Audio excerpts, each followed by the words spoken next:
Hobby Time Motorsports Safety Crew, they do a fantastic job as well. They're all lined up on the back stretch. As the cars come out, they'll all give them a thumbs up. Behind that Bill Roberts Chevrolet Pace truck, the biggest class of cars we have tonight is the Hermitage Lumber Late Models. 21 entries. And Justin Wells, nobody has won more than the pilot of the number 98 here at Lucas Oil Speedway. He's found victory lane 6 times. After the redraw, to everyone's dismay, nobody wanted to see him pull the number 1, but Justin Wells did. He will start on the pole. Jason Civils from Bolivar, Missouri in the 0X will start outside of him. The cars for sale, Marshall, Missouri's Brian Allison has for sale sign on the 1A. It is turnkey ready. Cole Henson is outside. A great run during his heat race. As he wins, he will start outside row number 2. Larry Ferris, Nevada, Missouri, on that 3rd row, the 51, and on the outside that belongs to J.C. Morton doing double duty here tonight, the 72. Tucker Cox and Jimmy Dow will be back in row number 4. The Capital Kid, Tucker Cox from Jefferson City, and Jimmy behind the wheel of the 81. Tim Petty, the Niagara, Missouri, number 22, and Jim Greenway from Galena, Missouri, in the 28. Dustin Walker from Polk, Missouri, in the 14W will start inside row number 6. And Johnny Fenewald, not a decal on that car. That's his old car, believe it or not. We'll tell you about that as the evening goes along, but Johnny Fenewald will start in 12th. Josh Dugan, the Fairgrove, Missouri, 93, and Larry Jones, El Dorado Springs, Missouri, the 99. No brakes, Jace Parmalee from Neosho, Missouri. He also goes by Joe Dirt in the 82. He will start in 15th, and Sean Whitman 16th. Francisco Escamilla and Joe Walkenhorse. Jake Morris, Bob Cummings will round out the rest of the field. 20 will decide it here tonight as they get ready to go. Green flag flies. Out to the point is the 98 of Justin Wells. Lisa Lorton's future ride, the 1A, sits back in 2nd. J.C. Morton rim rides around the outside of Cole Henson. Larry Ferris to the inside as they're stacked and packed 3 wide. Back for 2nd now. J.C. Morton was trying to thread the needle between the wall and Brian Allison. Didn't work. Had to lift up, but now he's right back down on the loud pedal as it continues to be a great 3-car battle for 2nd.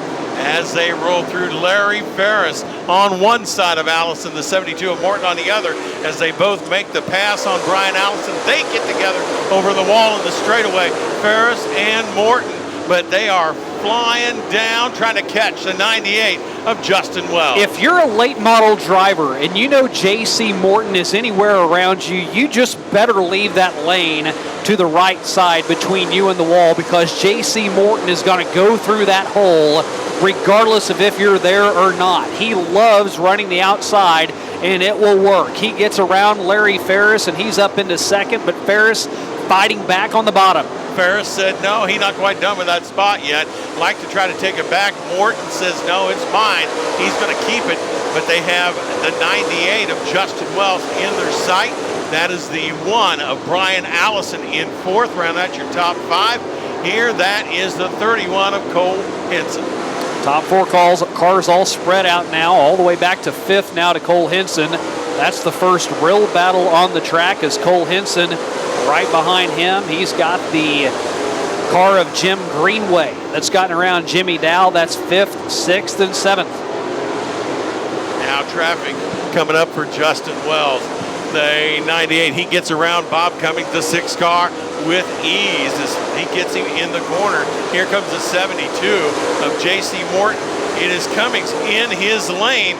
Morton goes down, gets underneath, and then back to the high side. As long as the 6 stays in his lane, everybody's going to be able to get around him somewhat easily as J.C. Morton just flies right past him. We have seen, Doug, I really think, obviously, with Justin Wells and what he's done this year, a changing of the tide in regards to who the best car and driver out there is. But the fact that J.C. Morton now is being able to do what he's doing in the 72. He's already won once. He's held off Larry Ferris, and now tonight he's gotten around Larry Ferris. If you remember back last year, Larry Ferris was the 2022 version of what Justin Wells is this year. Nobody could touch the 51. Well, I think there's a little bit of kink in the armor of the 51 now that J.C. Morton has gotten past him, and he has now excelled past him by a full second. Yeah, one of his wins, Larry Ferris mentioned that they were having problems with the car, thought they had it righted, and was in victory lane that night. Now, maybe they have got a little more work to do to get that car right, but Justin Wells back up and in the top, but he has got some heavy traffic that he may encounter. Yeah, he's got to the inside of Tim Petty now, so Tim will go a lap down, but up ahead of that pack is where it's really going to start to get interesting, because you've got 3 cars all battling for position, and they're starting to shake out too wide at the back of the pack. Is it going to hold Justin Wells up enough? Frank Escamilla will get into Morris. Here comes Bob Cummings. Josh Dugan is turned on the front stretch, and all of that happened right in front of your lead lap cars, and it happens right underneath Mike Striegel. And it literally happened right in front of Justin Wells as he came around. Another one stopped up in turn number 2 here tonight. Or turn 1, I'm sorry. So Justin Wells had a lot of stuff going on in front of him. Not only did Frank Escamilla get together with another car right directly in front of Justin Wells, he got in with Jake Morris. Now Josh Dugan was spinning in front of those cars. Well, it kind of looked like Dugan and Cummings got together on that front straightaway coming out of turn 4, and I think that's what got him turned around. Cummings heavy damage on the left-hand side of his car, just took the hard right turn. A number of these cars ran at Electric City last night, Cash Money Series. Jace Parmalee won that race, led every single lap, but that was a 30-lap feature that took 40 minutes to run. Flat right front on Josh Dugan's car, so he's going to have that fixed. Talked to one of the drivers who shall remain nameless, said, you know, that series that we run, it's really great to be able to go up to some tracks, run all over, and where we really enjoy coming to Lucas Oil Speedway is it's a much bigger track. The people here are just fantastic. Love coming here, probably going to run here more. And as we mentioned earlier, there is a big race coming up later on this year for the late models. It'll be a 2-day show, and it will occur, as I'm pulling it up, the Fall Brawl, September 22nd and 23rd. Hermitage Lumber late models are here, as well as the Show Me Vintage Racers and the American Iron Racing Series. $2,000 to win for the late models on the Friday, $4,000 to win on the Saturday.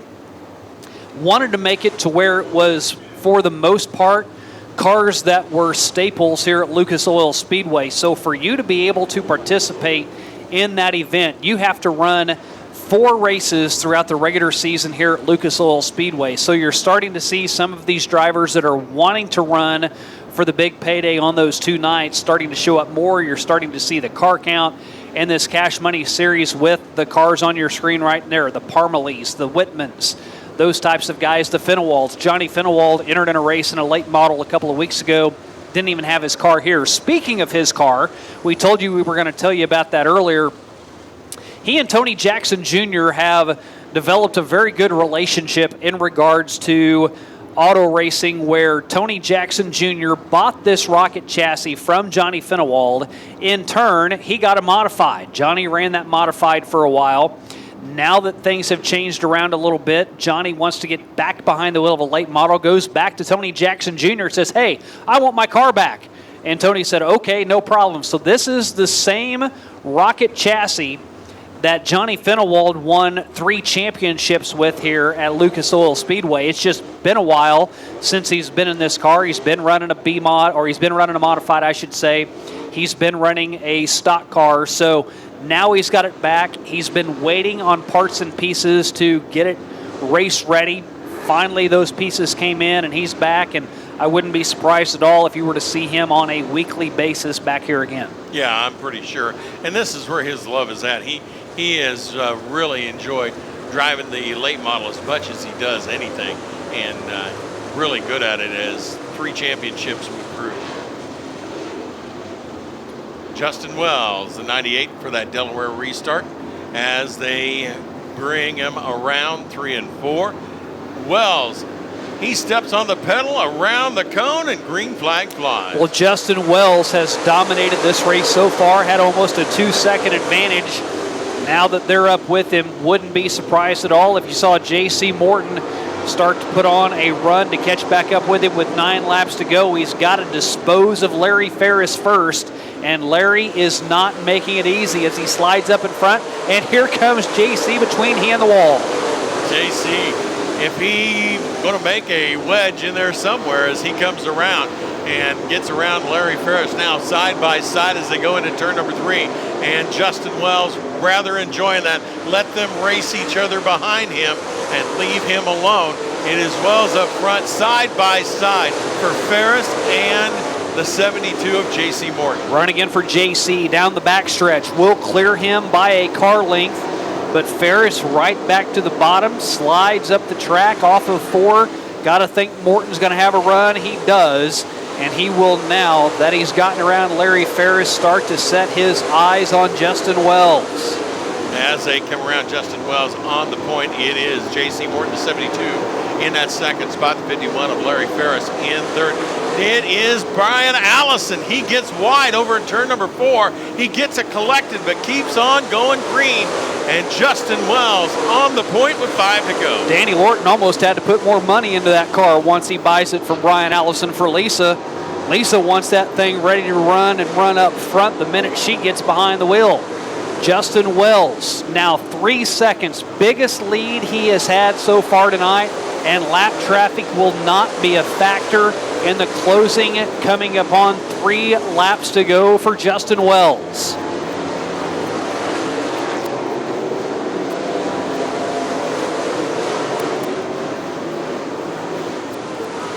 Wells rim riding around the top. He's got about a half a straightaway before he catches up with Tim Petty.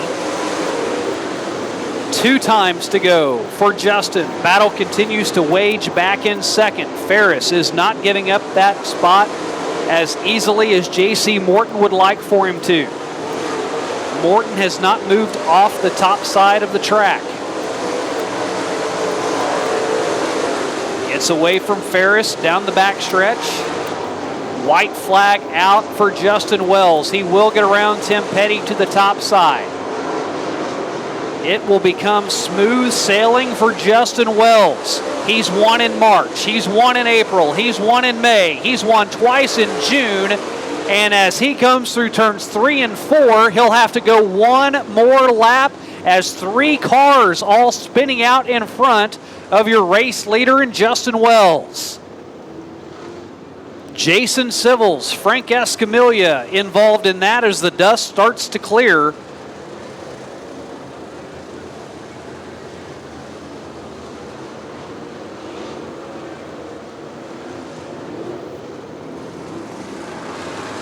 Other car involved in that, I believe it's Joe Walkenhorst.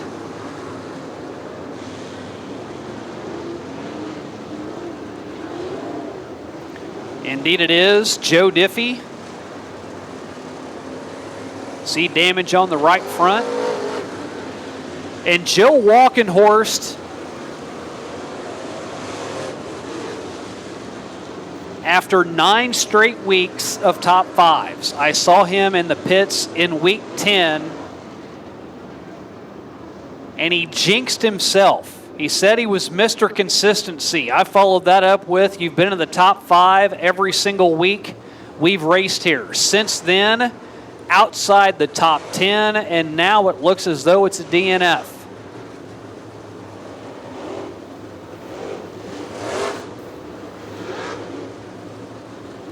Hobby Time Motorsports safety crew protected by Simpson. We'll have to go and hook on to the back end of Joe Diffie.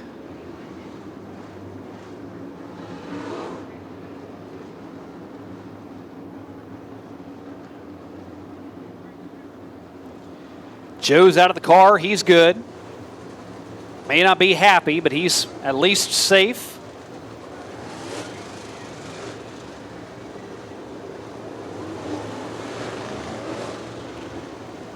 He will catch a ride back to the garage area on his window seal.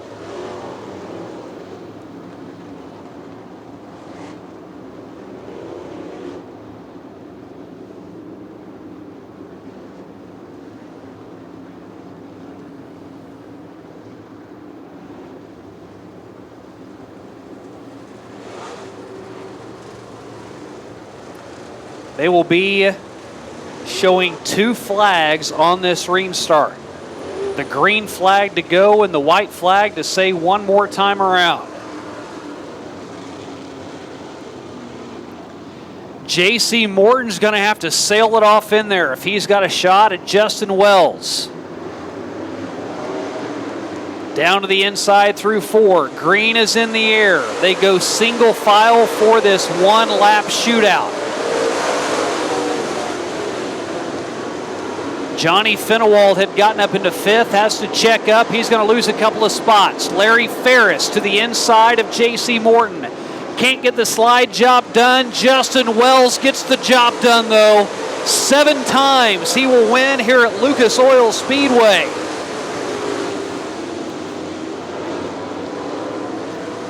Justin Wells wins it over Larry Ferris, who passes J.C. Morton on the final lap. Cole Henson's return yields him a 4th place finish. Tucker Cox gets around Johnny Finewald.